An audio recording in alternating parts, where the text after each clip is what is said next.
Langsung saja kita bahas surah Al-Hadid. Surah ini ada 29 ayat.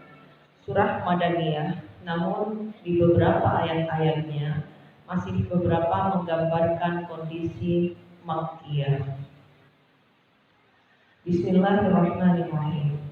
Pertama yang akan kita bahas tentang penggalan pertama dari surah Al-Hadid adalah pengukuhan karakteristik ketuhanan Allah Subhanahu wa taala. Sabbaha lillahi ma fis samawati wal ardi wa huwal azizul hakim. Bertasbih kepada Allah segala sesuatu yang ada di seluruh lapisan langit dan bumi, wa huwal azizul hakim. Dialah Tuhan yang maha perkasa, yang memiliki kewibawaan, namun juga sangat bijaksana, tidak arogan, tidak otoriter. Kalaupun otoriter, arogan, tetap dia adalah Allah yang tidak bisa disaingi dan tidak bisa dibantah kisahnya. Alhamdulillah, dalam sebuah hadis Rasulullah digambarkan berdialog dengan sahabat. Tahukah engkau, kata Rasulullah, di atas awan itu apa? Di atas ini apa? Itu langit, ya Rasulullah.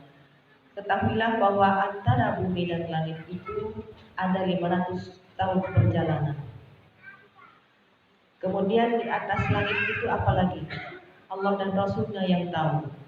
Rasulullah mengatakan di atas langit dan langit lagi, jarak antara keduanya 500 tahun perjalanan.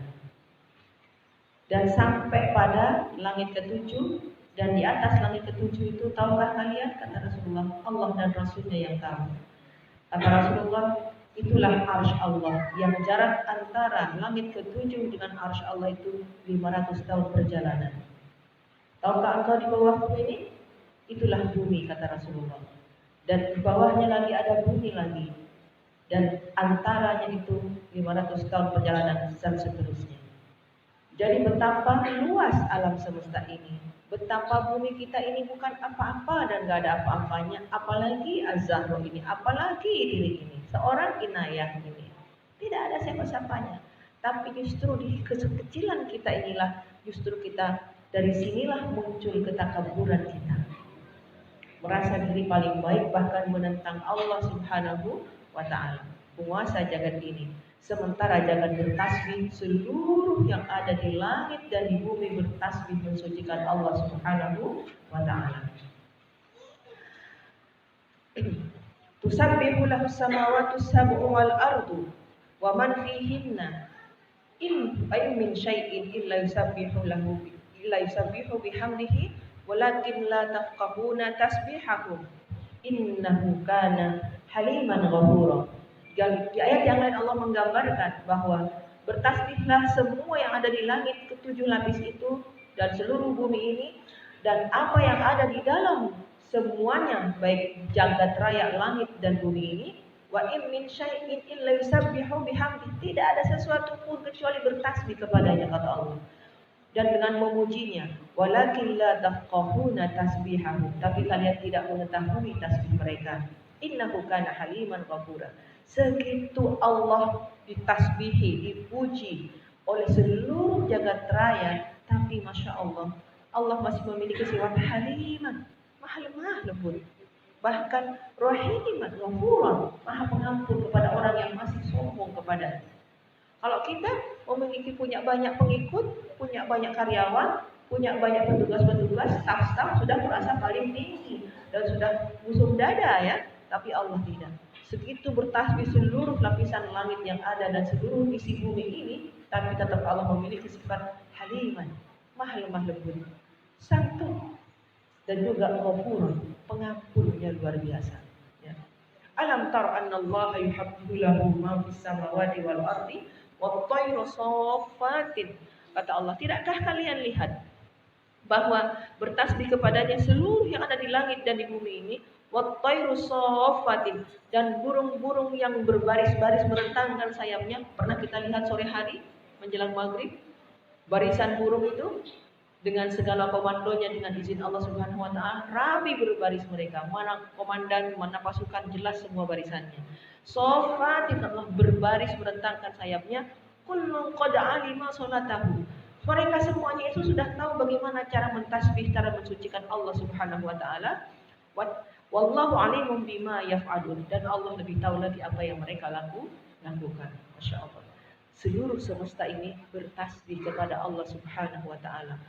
Wan nasu, dan manusia sebagian besar, kata Allah ayat yang lain. Artinya ada juga sebagian yang tidak mau bertasbih kepada Allah, keluh lidahnya untuk bertasbih muji Allah. Berat untuk bertasbih 1000 kali, bahkan 100 pun saya sudah getir lidahnya. Masya Allah ya. Fasbir ala ma yaquluna wasabbih bihamdi rabbika qabla tulu'i syamsi. Inilah nasihat Allah Subhanahu wa taala kepada nabinya, kepada khalilnya, kepada kekasihnya. Setiap kali mendapatkan kata-kata yang kurang baik di antara masyarakat Arab kali itu, di antara orang-orang yang menentang Allah pada saat itu, menentang dakwahnya, apa kata Allah? Enggak usah dilawan. Fasbir, sabar aja. Ya kan? Ala ma yaqul, atas apa yang mereka katakan itu, wasabbih bihamdi rabbik, dan hadapilah mereka dengan tasbih, menyebut Tuhan, memuji Tuhanmu. Qabla tulu'i syamsi, kapan dilakukan? Sebelum terbit matahari, wa qabla ghurubiha, dan sebelum terbitnya, wa min ana'il lail, dan juga pada tengah malamnya, fasabbih wa atrafan nahar, dan juga pada tengah siangnya, la'allaka tardo, semoga engkau menjadi tenang dan menjadi ridho hatimu atas semua ujian. Jadi pada saat kita mengalami banyak problematika, banyak mengalami kegelisahan, banyak mengalami kegamangan, kekhawatiran, maka apa yang harus kita lakukan? Wasta'inu bis-sabri was-shalah, kata Allah. Mintalah tolong kepada Allah dengan sabar dan salat. Mintalah tolong kepada Allah dengan sabar dan salat. Sabar, menahan kata, menahan tangan, menahan seluruh hal yang akan membuat semakin banyak kerusakan dan berdampak semakin negatif memperburuk keadaan. Lalu kemudian mintalah tolong dengan sabar, dengan sholat, bersujudlah. Masalah itu ada waktunya. Kalau belum selesai waktunya menurut Allah, apapun yang kita lakukan dia akan selesai. Oleh karena itu, karena Allah yang telah mengirim ujian ini, maka kunci jawabannya juga ada pada Allah.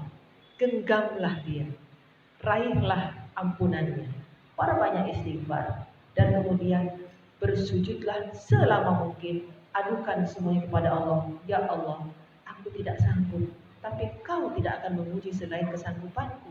Maka beri kekuatan dan beri aku kesabaran dan beri aku pahala atas ini, dan bersihkanlah dosaku dengannya. Itu tugas kita.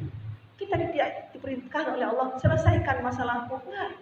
Tapi mintalah tolong pada Allah dengan sabar dan salat. Atas semua ujian yang Allah kirim kepada kita, Allah tidak perintahkan kepada kita selesaikan masalahmu, itu urusanmu, tidak. Tapi Allah mengatakan ista'inu bis-sabri was-shalah. Wasbir, ya kan? Wasab, dan bertasbihlah kepada Tuhanmu, ya kan?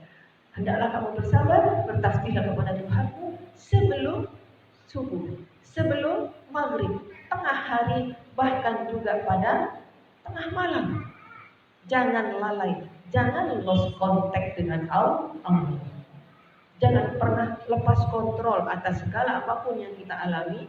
Beristighfarlah karena dialah pengendali segala emosi yang kita rasakan. Selanjutnya, beginilah juga gambaran yang disebutkan dalam beberapa hadis, bahwa bukan hanya bersolawat ya, bukan hanya sekedar bertasbih. Makhluk-makhluk, benda-benda yang kita anggap dia adalah benda mati, memiliki respon yang baik terhadap Rasulnya juga, bukan hanya bertasbih kepada Tuhannya. Digambarkan dalam hadis bagaimana Rasulullah SAW mengatakan, sesungguhnya aku mengetahui ada sebuah batu di Mekah, kata Rasulullah, yang memberi salam kepadaku sebelum aku diangkat menjadi nabi.